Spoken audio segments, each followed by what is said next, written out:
So the same year that Alain René made this film, Night and Fog, which some of you watched last week, about the concentration camps and Europe's burdensome legacy, another phenomenon was taking hold of Europe.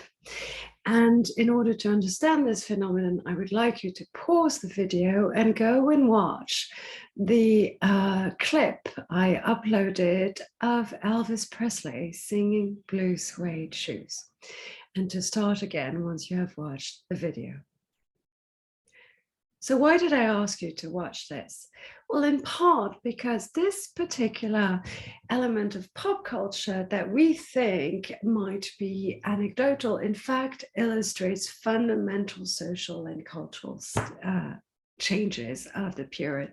First of all, the emergence of youth culture, what we will refer to as the baby boomer, young people who are eager to change the world and not have a world as they had before.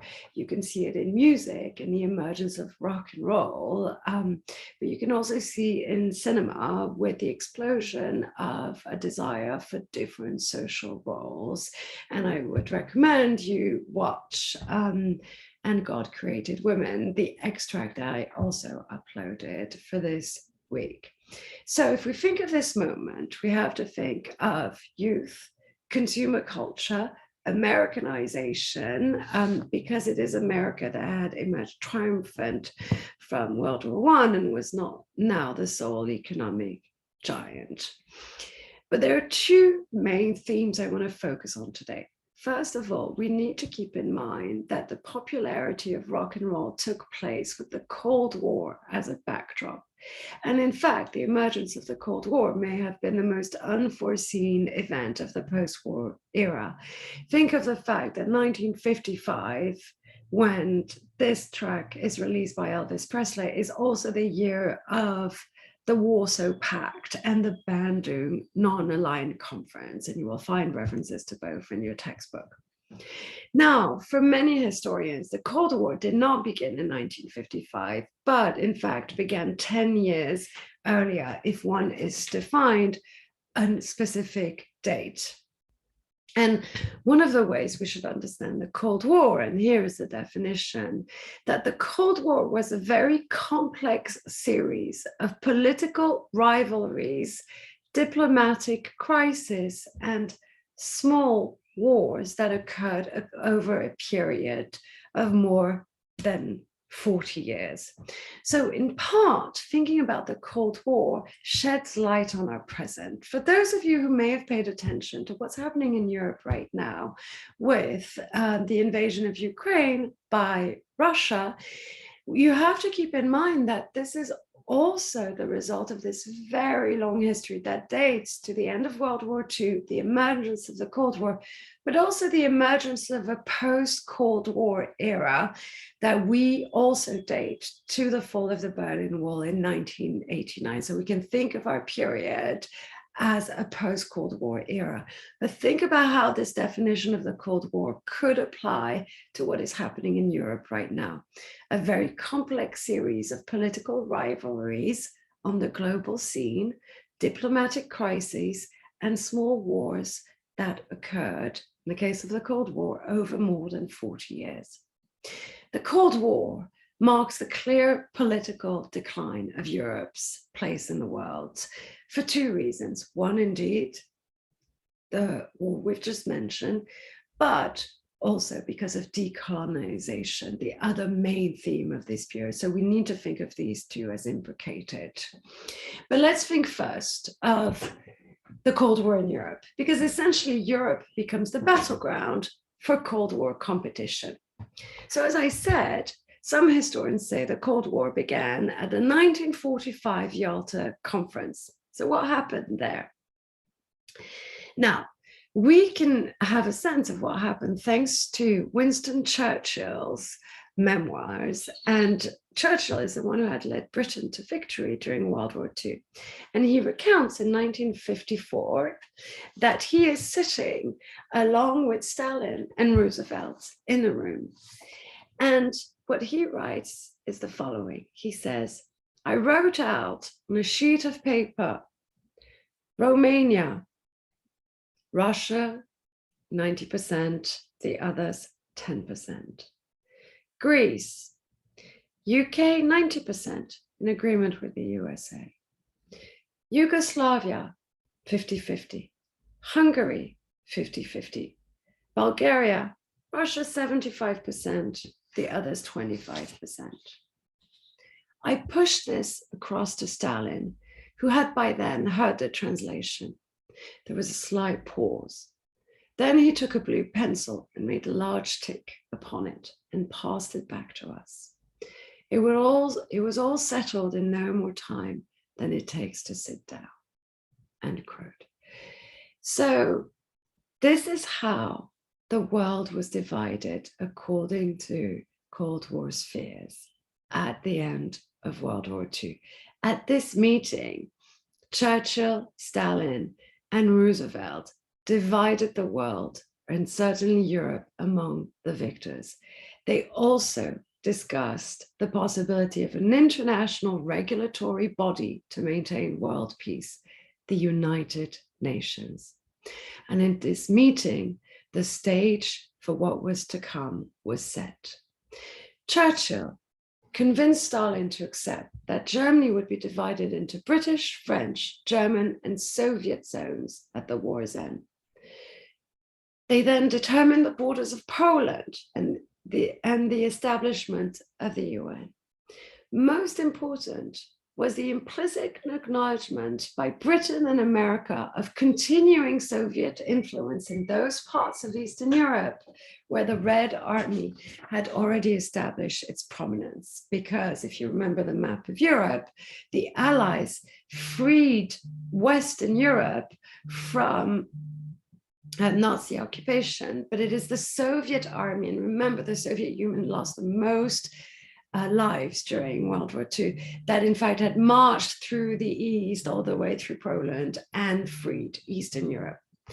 This arrangement was confirmed at the Potsdam Conference from July 17 to August 2nd, 1945. And this is at the same time that the US dropped the atomic bomb on Japan at Hiroshima and Nagasaki on August 6th and 7th. Now, what is extremely important is that this is indeed an ideological battle, but it is also primarily driven by political self-interest. Britain is trying to save its empire. America, after historical isolationism, is embracing global leadership. And the Soviet Union, it then becomes, under Stalin, becomes convinced that in fact Britain and the US are letting the Soviet Russia bear the brunt of Hitler's assault on the continent, which was not completely unfounded. In the meantime, what was the situation in Europe, which is what your textbook details, and what was the legacy of World War II throughout Europe? There was an incredible toll to World War II, and I think it's really important to understand that and understand why people have reacted to Ukraine in Europe the way they have. They have reacted to Ukraine thinking about refugees, saying it's the largest wave of refugees since World War II, because of what it evokes of World War II. The bombings in Ukraine evoke World War II. The invasion on Eastern European soil evoke World War II. I mean, this is a partial memory because, of course, the Syrian refugee crisis in 2015 was, in fact, also another wave of refugees. But in the immediate aftermath of World War II, Europe was in shambles. There were ruins everywhere from extensive bombing. There was lack of food. There was social disarray. Refugees everywhere that needed to be resettled homes. 7 million refugees were in liberated camp and in Eastern Europe to be sent back to this home. So the Cold War is as much about recovering from World War II as it is about these political battles. And of course, Germany was at the center of it. Now, the total breakdown of civil administration throughout the country required immediate measures to ensure the rebuilding of civil authority. After deposing Admiral Karl Dönitz, who had been Hitler's successor as a head of state, and his government, the Allies issued a unilateral declaration on June 5th, 1945, that proclaimed their supreme authority over German territory. This was just a step before annexation.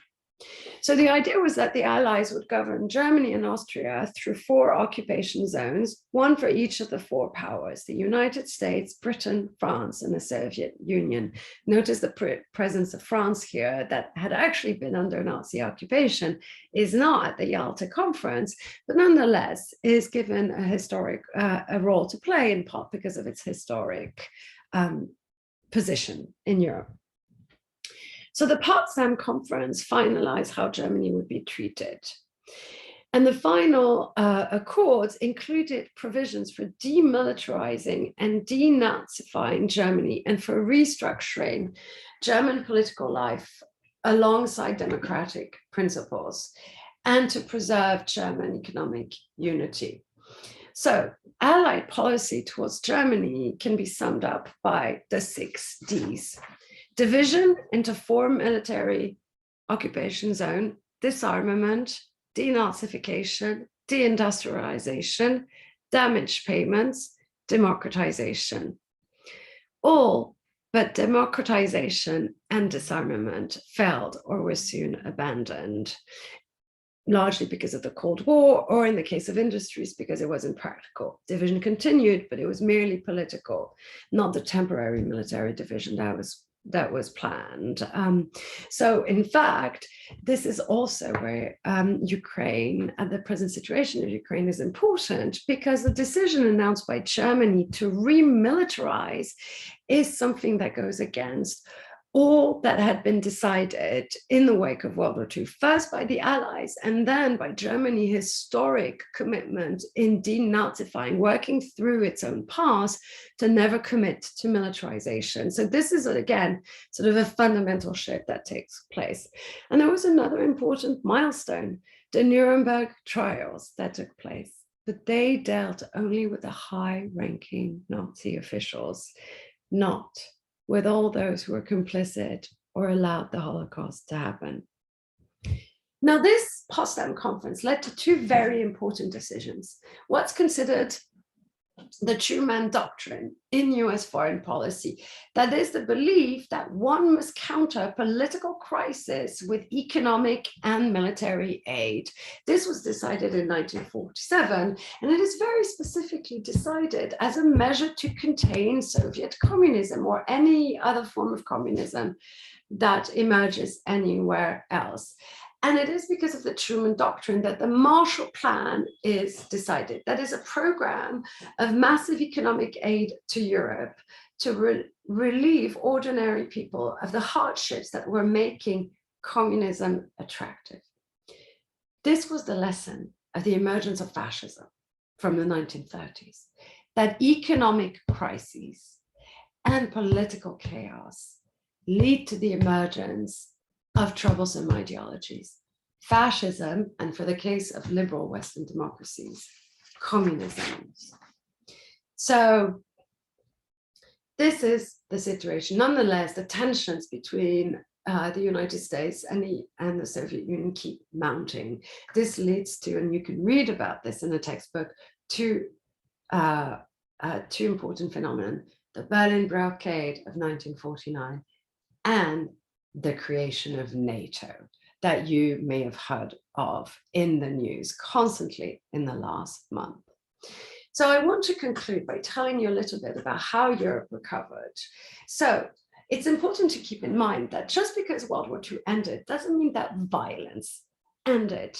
Civilian revenge took place in France and elsewhere. In France, over 20,000 women had their heads shaved as retaliation for their collaboration with the German occupier. In fact, the accusation was that they had slept with Germans.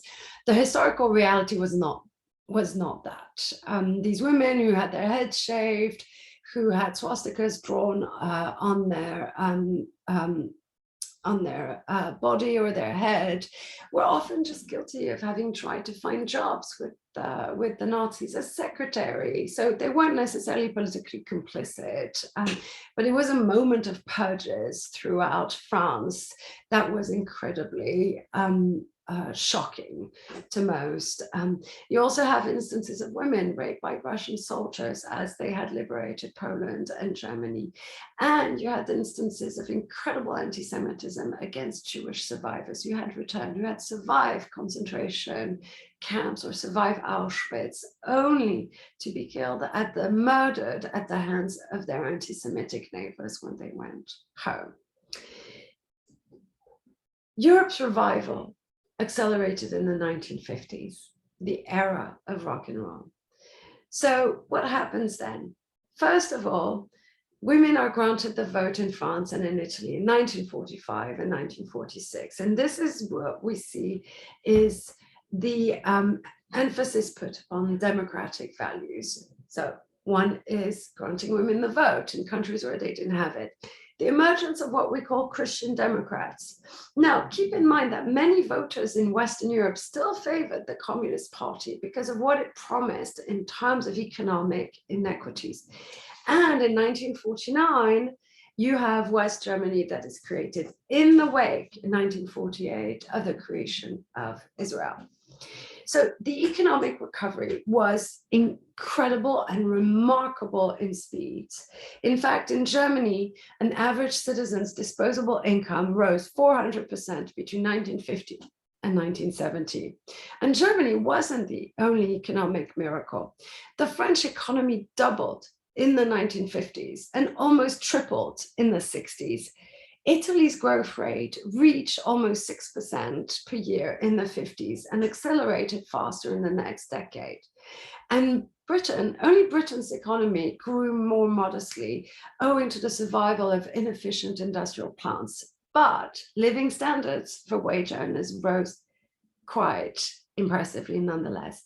In all of Western Europe, the per capita rate of growth, that means per person rate of growth, exceeded that for the United States between 1952 and 1980.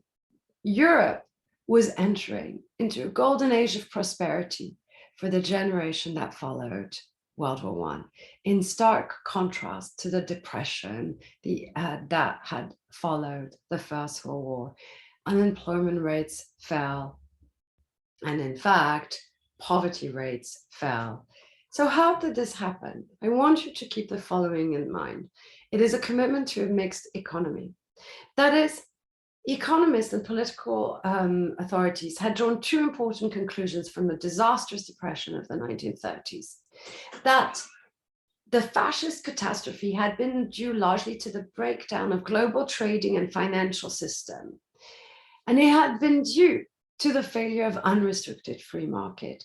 Henceforth, the decision that the market, the free market, would have to be supplemented by public planning and macroeconomic management. So what we have in the 50s and 60s is not socialism, as most would believe. In fact, you have a commitment to a free market economy that drives the economic prosperity that comes with two principles. One, that governments acknowledge their responsibility for maintaining something like full employment, and that second, the expansion of the public sector, which will be the welfare state, over central and governmental control over central banks, will allow them to adopt counter-cyclical measures when recessions occurs. That is, the government can step in times of economic recession, economic crisis, rising inflation, to mitigate and the worst of the free play of the market in the interest of social stability and order. So that meant income redistribution through taxation, expansion of public services to limit inequalities, the emergence of the welfare states. That is the notion that one needs to be protected in terms of health, in terms of retirement, and be provided access to education. The welfare state was to be the new definition of prosperity. Make no mistake, this mixed economy was not socialism. It was a free market economy with a high level of state intervention. And this fueled the emergence of European prosperity in what we would call the 30 glorious years. But that was in fact imbricated with another phenomenon, that of decolonization. Now, if you read your textbook, you will see that at the same time as I've told you the story of the Cold War, what we see is decolonization as a worldwide phenomenon, except for France, that tries to hold on to its empire and will be constantly at war from 1945 to 1962. First in Indochina from 45 to 54, leading to their defeat and loss of their East Asian empire, and then in Algeria from 54 to 62 in what is usually known as the most brutal and bloody conflict of decolonization. And I recommend you watch some of the extract I've posted in relationship to the Algerian War. Thank you.